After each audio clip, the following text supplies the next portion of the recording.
sembah Tuhan sebab Dia Raja di atas segala raja. Amin.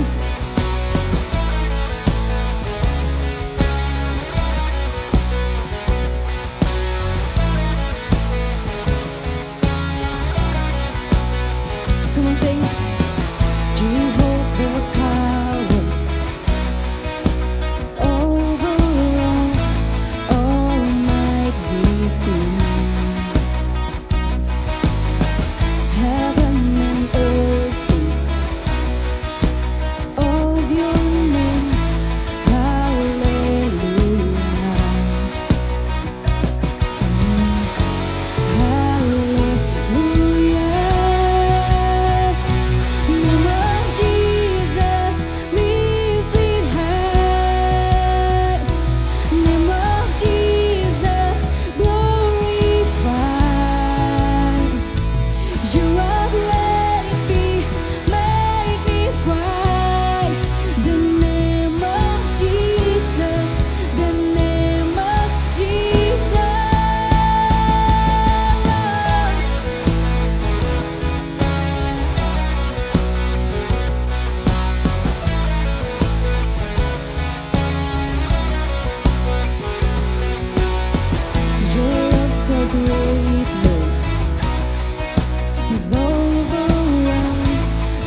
Kami bersyukur Tuhan Yesus buat kebaikan Tuhan di dalam kehidupan kami Tuhan Yesus. Di dalam setiap detik kehidupan kami Tuhan. Setiap jam Tuhan Yesus, setiap hari Tuhan. Kau tak pernah gagal Tuhan Yesus. Kau tak pernah tinggalkan kami ya Bapa. Kami sangat-sangat bersyukur Tuhan Yesus. Let's worship Him. Mari kita sembah Dia. Sebab Dia layak. Dia layak terima sembah kita. Dia layak terima pujian kita. Kami bersyukur, yeah. Kami bersyukur, bersyukur pada Yesus, sebab Kau baik Tuhan, sebab Kau mulia, rancangan-Mu tak pernah gagal.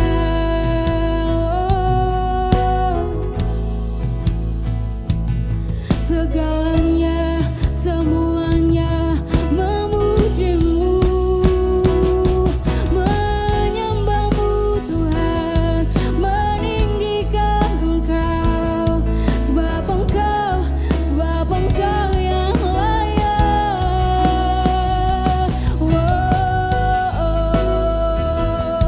Kami bersyukur, kami bersyukur, kami bersyukur.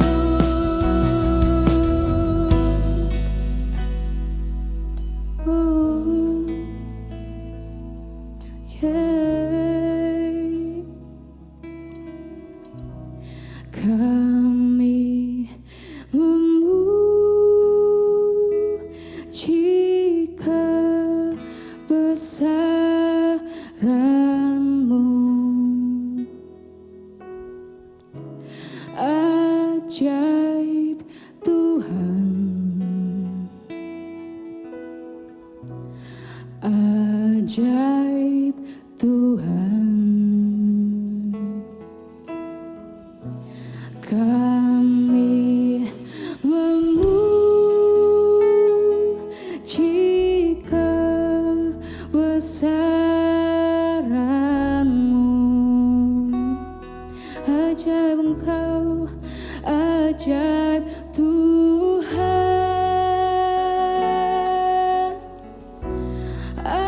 ajaib Tuhan. Kami memuji kebesaran-Mu. Let's worship Him. Yes God. Ajaib Tuhan.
Shalom Church, sebelum kita mendengarkan kebenaran firman Tuhan, sama-sama kita akan lakukan deklarasi. Inilah kabar baik, saya diselamatkan oleh kasih karunia Allah, bukan oleh perbuatan saya. Saya dibenarkan, saya diubahkan, dan saya diberkati di dalam Dia. Sekarang saya tahu, segala sesuatu terjadi dalam hidup saya untuk kebaikan. Karena saya dipanggil sesuai dengan rencananya. Bersama kita hidup untuk kemuliaan Allah. People is our mission, connect with God, and make disciple. Greater destiny. Good morning church. Hari ini saya tahu mungkin beberapa dari Anda tidak dalam kondisi baik, tetapi saya berdoa biarlah kekuatan, kemampuan dari Tuhan curahkan di dalam kehidupan Anda semuanya sehingga tetap kuat, tetap strong, berakar, bertumbuh dan berbuah di dalam Tuhan. Amin. Nah, bulan ini kita sudah memasuki satu tema yang baru, yaitu apa? Leading inside out. Leading artinya memimpin, inside out, dari dalam keluar. Mungkin beberapa dari saudara berkata, leading, saya bukan pemimpin. Tapi saya percaya bahwa setiap orang di dalam Tuhan, kita akan dipanggil menjadi seorang pemimpin. Bisa memimpin diri sendiri, atau mungkin juga nanti kelak kita dipercaya untuk memimpin keluarga kita, anak-anak kita, atau mungkin kita di perusahaan, kita juga memimpin orang-orang yang ada di bawah kita. Dan saya percaya itu bahwa one day kita semua akan dipanggil menjadi pemimpin. Nah, pemimpin juga ada yang namanya pemimpin formal ataupun informal. Pemimpin formal adalah pemimpin yang memiliki institusi yang dipimpin. Bisa keluarga, bisa perusahaan, ataupun mungkin institusi yang lain. Tetapi pemimpin yang informal adalah pemimpin yang mungkin gak punya institusi yang kelihatan. Tetapi dia bisa memberikan satu teladan bagi orang lain. Sehingga orang lain bisa melihat dan orang lain bisa mengikuti setiap lifestyle, gaya-gaya ataupun cara-cara dia menghadapi pergumulan demi pergumulan, tantangan demi tantangan. Sehingga orang lain bisa belajar dan menjadi satu teladan yang baik bagi orang lain. Dan menurut saya sejatinya seorang pemimpin adalah bukan mengenai jabatan, tetapi lebih kepada fungsi. So inside out. Inside out itu apa sih? Dari dalam keluar. Jadi kita perlu merubah apa yang ada di dalam terlebih dahulu, baru kemudian itu bisa memancar keluar. Matius 23, 25, 26, Matius 23 ayat 25 sampai 26 berkata demikian.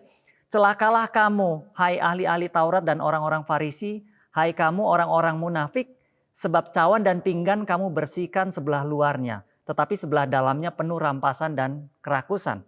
Ayat 26, hai orang Farisi yang buta, bersihkanlah dahulu sebelah dalam cawan itu, maka sebelah luarnya juga akan bersih. Jadi Tuhan Yesus mengajarkan kepada kita bahwa kita perlu lebih memperhatikan apa yang ada di dalam, karakter kita, sikap kita, attitude kita, daripada sesuatu yang di luar yang merupakan aksesoris, mungkin apa yang kita pakai, apa yang kita gunakan dan lain sebagainya. So, hari ini kita belajar bagaimana kita menjadi seorang pemimpin yang mulai dari dalam dulu dan kemudian itu akan memancar keluar. Dan judul pada pagi hari ini diberi tema yaitu Know Your Why.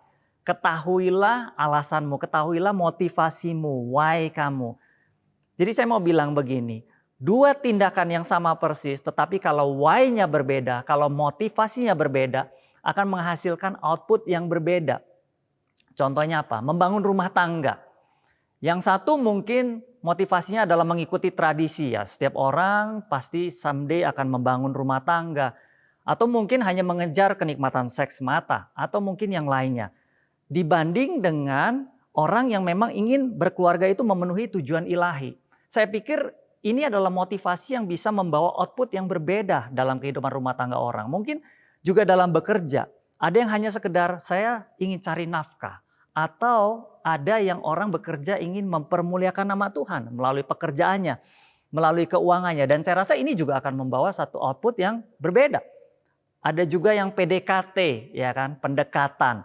Ada yang berpikir bahwa pendekatannya hanya bersenang-senang, mau pacaran aja, hanya sekedar mau deket aja. Atau ada yang why-nya adalah ingin membangun satu keluarga ilahi. Nah saya pikir kalau why-nya berbeda, pasti kita akan menjalaninya dengan cara yang berbeda dan output yang berbeda pula. Friedrich Nietzsche pernah berkata demikian, if you know the why, you can live anyhow. Saya ulangin, If you know the why, you can live anyhow. Kalau kamu tahu why-nya, kalau kamu tahu alasannya, kalau kamu tahu motivasinya, maka apapun itu tantangannya tetap akan bisa kita lewati. We can live anyhow. Kita bisa melewati setiap pergumulannya. Dan banyak orang tidak bisa bertahan di tengah kerasnya kehidupan di dunia ini karena mereka tidak mengerti why.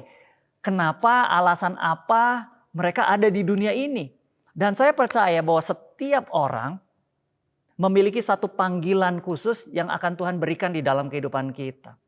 Dan kita perlu tahu itu, apa itu panggilan kehidupan kita. Dan sehingga kita bisa menjalani kehidupan kita itu seberapa kerasnya tantangan yang terjadi dalam kehidupan kita. Pada tahun 1984 pernah ada satu film yang berjudul The Terminator. Dibintangi oleh Arnold Schwarzenegger. Berapa banyak dari saudara yang pernah menonton?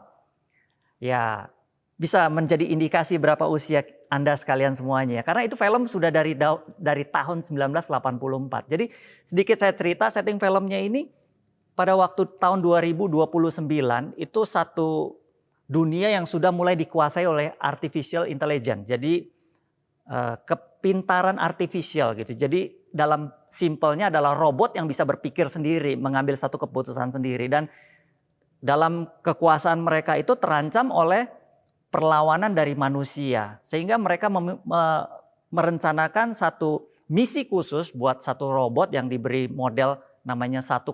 Robot ini diutus ke tahun 1984 untuk membunuh ibu yang merupakan calon ibu dari janin yang menjadi pemimpin umat manusia di masa yang akan datang. Dan singkat cerita terjadi satu pertarungan yang luar biasa, sangat sengit. Di situ robotnya sampai ditembak, masih nggak mau berhenti. Kemudian robotnya kemudian dibakar juga, nggak mau berhenti. Sampai kulitnya habis semua, tinggal tengkorak, masih nggak mau berhenti.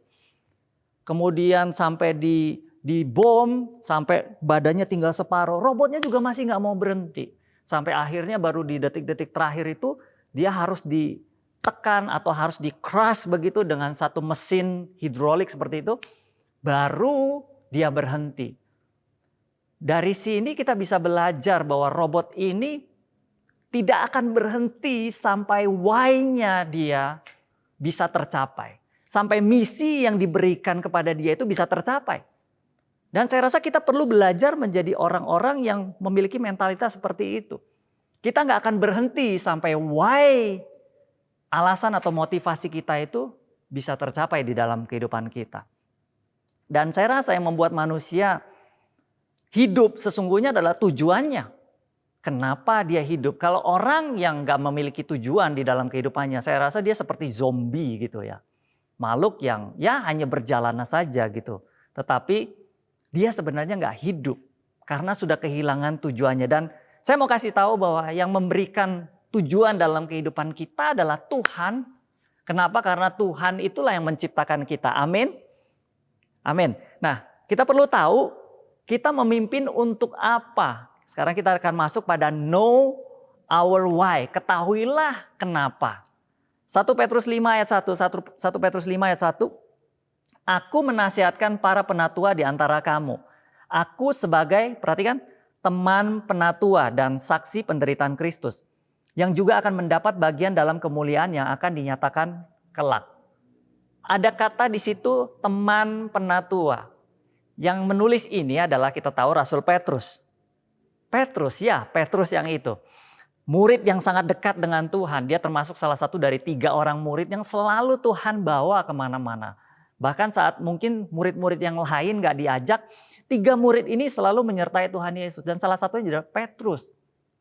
Dan sangat luar biasa di sini Petrus tidak memakai satu gelar yang besar. Oh, Petrus murid yang paling dekat dengan Tuhan. Tetapi dia memakai kata apa di situ? Teman penatua. Sama seperti Yakobus. Tahun lalu kita belajar dari kitab Yakobus. Yakobus berkata apa? Hamba Allah. Padahal kita tahu betapa luar biasa Yakobus. Bahkan dia juga saudara daripada Yesus. Tapi saya melihat ada kesamaan pattern di sini. Bahwa seorang pemimpin itu tidak menjadikan status sebagai tujuannya. Tetapi lebih kepada fungsi, betul? Mereka nggak melihat bahwa status itu sebagai sesuatu yang harus diumbar seperti itu. Tetapi mereka lebih berpikir ke arah fungsi. Apakah betul mereka bisa berfungsi? Kalau misalnya kita bilang ada dalam kehidupan sehari-hari, aku ini loh ayahmu gitu loh. Kamu harus mendengarkan aku. Betul, status memang kita adalah ayahnya. Tetapi apakah betul kita berfungsi sebagai ayah? Mementor, memberikan guidance, memberikan tuntunan, mengajar, dan lain sebagainya. Saya rasa kita perlu pertanyakan itu dalam kehidupan kita. Dalam hal apapun, mungkin kita pemimpin di dalam satu organisasi. Apakah itu hanya sekedar status atau memang kita berfungsi di situ? Di dalam keluarga dan tempat-tempat lain.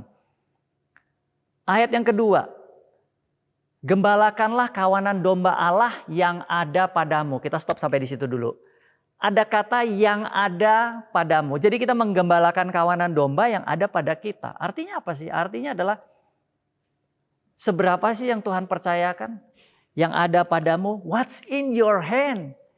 Dan bukankah mujizat 4.000 orang, 5.000 orang diberi makan itu dari 5 roti dan 2 ikan. What's in your hand? Dimulai dari apa yang ada di tanganmu? So jangan pernah terintimidasi dengan berapa jumlah orang yang kita gembalakan. Atau mungkin gak ada. Atau mungkin hanya 1-2. Kalau Tuhan kasih kita kepercayaan, setia dengan perkara kecil. Minggu yang lalu Ibu Mita sudah mengingatkan kita. Bagaimana kita perlu belajar setia dengan perkara kecil. Maka Tuhan akan berikan perkara-perkara yang besar di dalam kehidupan kita. Jadi gak usah mikir terlalu jauh dulu deh. What's in your hand? Gitu. Yang ada padamu, itu aja, gembalakan itu dulu dengan setia. Gak usah mikir yang muluk-muluk. Kalau mungkin hari ini Tuhan hanya percayakan diri kita sendiri untuk kita gembalakan, lakukan itu dengan setia. Banyak loh sebenarnya orang yang tidak bisa memimpin dirinya sendiri. Orang yang gak bisa mengatur kehidupannya sendiri. Bagaimana mungkin akan dipercayakan orang untuk diatur kalau tidak bisa mengatur dirinya sendiri. Gak bisa mengendalikan emosinya, gak bisa mengendalikan dirinya sendiri. Kemudian kita lanjutkan. Jangan dengan paksa tetapi dengan sukarela sesuai dengan kehendak Allah. Perhatikan ya, jangan dengan paksa tetapi sesuai dengan apa tadi? Sesuai dengan sukarela, sesuai dengan kehendak Allah. Nah, artinya apa? Artinya kita bisa menggembalakan atau memimpin dengan paksa dan juga dengan sukarela. Dua-duanya sama-sama memimpin, sama-sama menggembalakan. Yang membedakan apa? Caranya. Ada yang dengan paksa, terpaksa. Ada juga dengan sukarela. Nah, cara kita melakukan sesuatu itu akan menentukan respon orang selanjutnya. Saya ulangin, cara kita melakukan sesuatu hal akan menentukan respon orang selanjutnya. Contohnya apa? Contohnya misalnya, para suami, kalau Anda bilang kepada pasangan Anda, I love you misalnya. Kalau Anda lakukan itu dengan satu attitude yang ya I love you ma, saya cinta kamu gitu. Saya nggak tahu responnya mungkin ya biasa aja gitu. Tetapi kalau misalnya kita lakukan dengan satu kesungguhan, mungkin kita siapkan satu momen yang baik atau kita tatap matanya, tatap wajahnya, tatap mata. Nah, sekarang para suami mungkin boleh menatap mata istrinya masing-masing di rumah. Jangan menatap yang lain, tatap wajah istrimu, matanya. Dan sungguh-sungguh dari dalam hati katakan, Ma, I love you. Nah, bisa 2 hal terjadi. Yang pertama, dia akan bilang, ya dia akan tersenyum-senyum, mungkin ya ketawa-tawa begitu. Atau hal yang kedua bilang, gombal gitu. Ya, tapi saya percaya bahwa kalau dia bilang gombal itu sebenarnya dia sedang bersemi-semi di dalam hatinya. Dia sedang bersuka cita. Ya, begitulah kira-kira ya. Nah, jadi dua-duanya dengan cara yang berbeda akan menghasilkan respon yang berbeda pula. Dan kemudian kita lanjut ya. Dan jangan karena mau mencari keuntungan tetapi dengan pengabdian diri. Jangan karena mau mencari keuntungan tetapi dengan pengabdian diri. Perhatikan di sini ada 2 hal. Yang pertama adalah keuntungan. Yang kedua adalah pengabdian diri. Keuntungan itu identik dengan kita mendapat sesuatu, ya kan? Kita gain something, kita mendapat sesuatu dari orang lain. Keuntungan. Kemudian hal yang kedua adalah pengabdian diri. Pengabdian diri itu kita devote, kita memberikan. Jadi ada arus yang berbeda di sini. Yang satunya kita mendapat sesuatu, yang satunya kita itu memberikan sesuatu.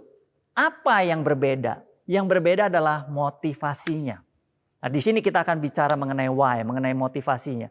Saat kita melayani Tuhan, kalau kita bertanya, kalau kita memimpin atau menggembalakan dan kita bertanya, apa sih yang bisa saya dapat?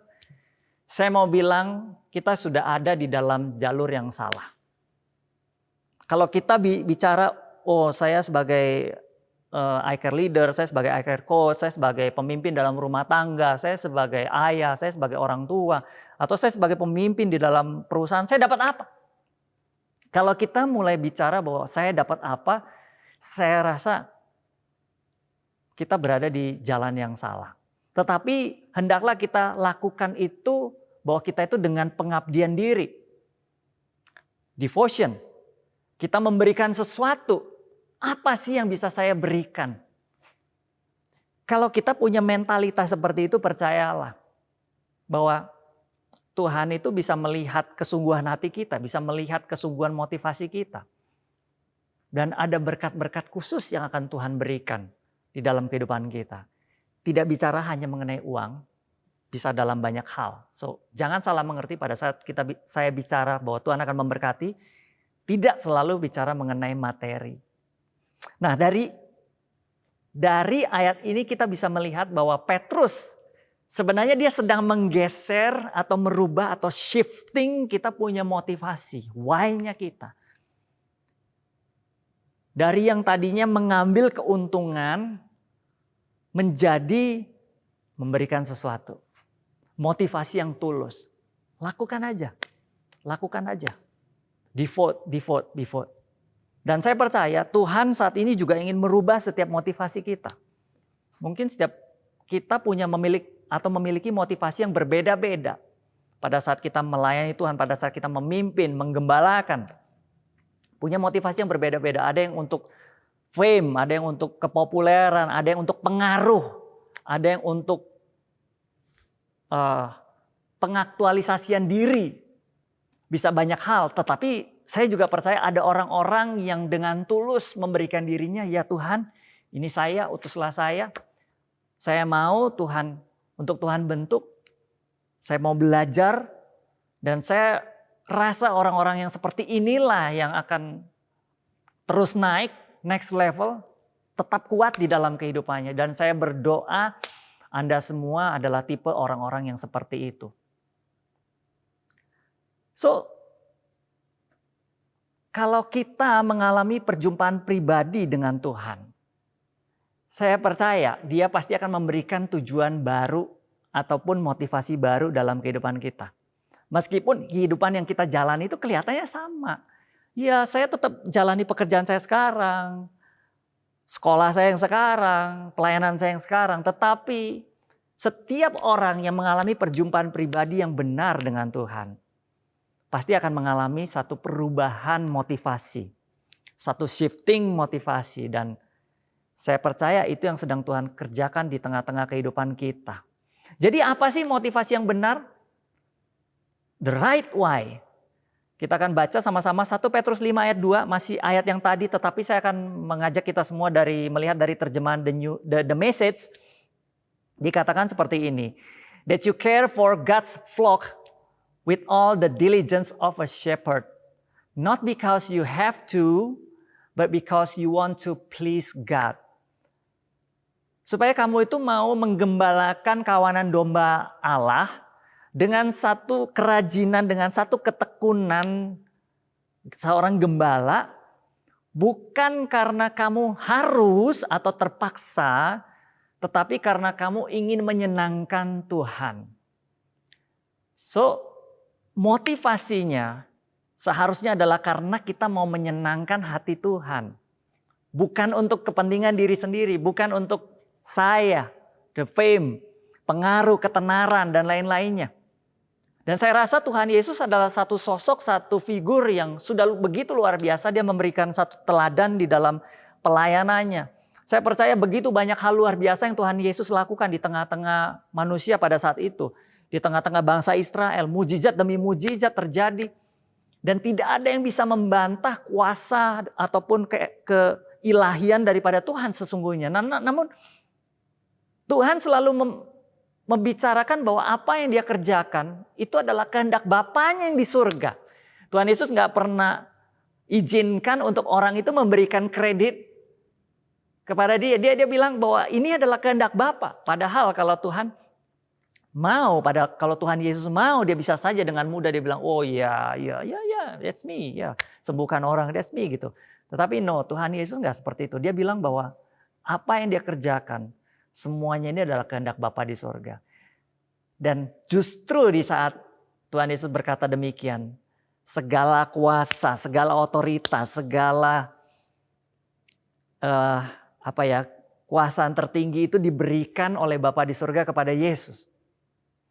Yesus ditinggikan karena dia merendahkan dirinya. Dan kita perlu belajar untuk jadi pemimpin yang seperti itu. Kita perlu belajar untuk tidak menjadi pemimpin yang, kalau kesaksian itu nggak kelihatan Tuhan Yesusnya ada di mana, nggak kelihatan karya Tuhan di mana. Hanya bicara kebesaran dirinya, kehebatannya. Oh dulu saya pernah begini, saya pernah ini dan ini. Come on. Tunjukkan ke kuasa daripada Yesus yang ada di dalam diri kita. Bukan artinya kita berdoa untuk menunjukkan setiap kuasa, bukan itu. Tetapi apa sih yang Tuhan Yesus kerjakan di tengah-tengah kehidupan kita? Bahwa apa yang kita peroleh sampai dengan hari ini itu bukan karena kehebatan, kemampuan kita semata. Tetapi justru semuanya itu datang dari sumber yang tinggi. Yaitu dari Tuhan. Dan saya percaya pada saat kita mulai bicara atau menjadikan Tuhan Yesus sebagai center. Sebagai fokus utama di dalam kehidupan kita. Maka dia akan membuat kita bisa melakukan hal-hal yang besar. Melewati setiap struggle, melewati setiap tantangan yang ada di dalam kehidupan kita. Dan saya juga percaya bahwa kepemimpinan yang hanya untuk menyenangkan diri sendiri saja itu pada akhirnya akan membawa kita kepada satu kekosongan. Kehampaan. Ya kita bisa mungkin untuk sementara waktu menikmati kepopuleran, menikmati kesenangan, menikmati pengaruh yang kita miliki. Tetapi at the end of the day itu semua hampa. Dan berbeda halnya pada saat segala yang kita lakukan, bahkan pada saat kita memimpin, menggembalakan, kita lakukan itu untuk devote ourselves kepada Tuhan, untuk mengabdikan diri kita, untuk menyenangkan hati Tuhan.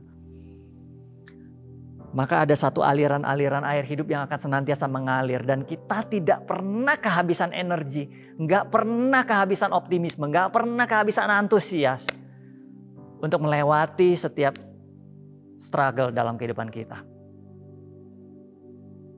Dan gimana sih cara kita menyenangkan Tuhan? Semuanya itu ada dalam firman Tuhan. Kita hanya perlu lakukan membaca, merenungkan. Banyak sekali hal-hal tertulis dalam firman Tuhan. Apa sih hal-hal yang bisa menyenangkan hati Tuhan? Kita perlu baca Alkitab kita. Dan kita perlu senantiasa menjadi pemimpin yang tune in. Yang selalu selaras dengan Tuhan. Gimana cara tune in? Harus sesuai dengan kebenaran firman Tuhan. Kalau kita dapat satu insight, dapat satu pewahyuan dari Tuhan, kita perlu cross check dengan Alkitab. Bible, Alkitab kita itu adalah satu-satunya panduan. Segala sesuatu, segala pewahyuan yang kita terima kalau nggak ada di dalam Alkitab, jangan biarkan itu menjadi terlalu liar. Kita perlu hati-hati, selalu cross check dengan Alkitab, firman Tuhan. Karena firman Tuhan itulah terang bagi setiap jalan kita. Dia adalah penuntun di dalam kehidupan kita. Amin. Dan hari ini saya berdoa bagi Anda sekalian, setiap pemimpin. Saya percaya gak mudah untuk memimpin apapun yang Tuhan percayakan. Mungkin 1-2 orang, tetapi kayaknya susah banget. Bagaimana kita perlu memperhatikan kehidupan kita dan lain sebagainya. Tetapi percayalah, Tuhan bisa melihat ketidakmampuan kita. Dan seperti minggu yang lalu, Ibu Mita sudah katakan, untuk setiap panggilan khusus, selalu ada karunia khusus. Tuhan Yesus memberkati. Mari sama-sama kita berdoa. Bapa Surgawi, kami mengucap syukur buat pagi hari ini. Terima kasih untuk kebenaran firman-Mu. Tuhan, hari ini kami mau belajar untuk menjadi pemimpin-pemimpin yang sesuai dengan kebenaran firman Tuhan. Tuhan, aku berdoa biarlah setiap kami selalu dimurnikan motivasinya, selalu dimurnikan alasannya. Dan biarlah alasan itu bukan untuk hanya menyenangkan diri kami, bukan hanya untuk diri kami semata, tetapi kami sungguh bisa mengabdikan diri kami dan melakukan semua itu untuk menyenangkan hati Tuhan. Untuk menyenangkan hati Tuhan. Tuhan, hari ini aku berdoa buat setiap pemimpin-pemimpin yang mengalami masa-masa sulit, baik dalam kehidupan pribadi maupun dalam pelayanan maupun dalam pekerjaan. Tuhan, aku berdoa pertolongan Tuhan di dalam kehidupan mereka. Di dalam nama Tuhan Yesus ada kekuatan baru terjadi di dalam nama Tuhan Yesus. Aku berdoa Tuhan, biar mereka senantiasa menemukan kekuatan, menemukan alasan dalam setiap pelayanan mereka. Tuhan, aku juga berdoa buat setiap keluarga demi keluarga. Biarlah menjadi keluarga yang kuat di dalam Tuhan, menjadi keluarga yang solid. Tidak ada perpisahan di tengah-tengah keluarga. Setiap hal bisa dibicarakan. Ada satu keharmonisan terjadi di tengah-tengah keluarga di AFJF Medan. Dan kami berdoa ada satu pemulihan demi pemulihan. Mungkin ada ketidakselarasan, kesalahpahaman terjadi. Aku berdoa ada pemulihan Tuhan, ada pengampunan terjadi di tengah keluarga. Sehingga setiap keluarga boleh menjadi keluarga yang kuat dan memancarkan sinar kemuliaan Tuhan di dalam kehidupan mereka semuanya. Berdoa juga buat orang-orang yang bekerja dan berusaha. Tuhan berkati usaha dan pekerjaannya. Kasih ide baru Tuhan. Kasih terobosan demi terobosan. Tuhan boleh mempertemukan juga dengan orang-orang yang tepat di dalam kehidupan mereka. Dan berikan bimbingan, berikan guideline sehingga mereka semua tidak salah jalan Tuhan. Juga berdoa buat setiap anak-anakmu yang harus school from home. Memberikan senantiasa optimisme, passion dalam belajar dari rumah. Senantiasa disiplin dalam belajar Tuhan. Tercurah di dalam nama Tuhan Yesus. Terima kasih kami menyerahkan semua kehidupan kami ke dalam tangan-Mu Tuhan. Hanya di dalam nama Tuhan Yesus Kristus. Kami sudah berdoa dan mengucap syukur. Sama-sama kita katakan amin. Thank you church. Have a nice Sunday and God bless you. Your love so great.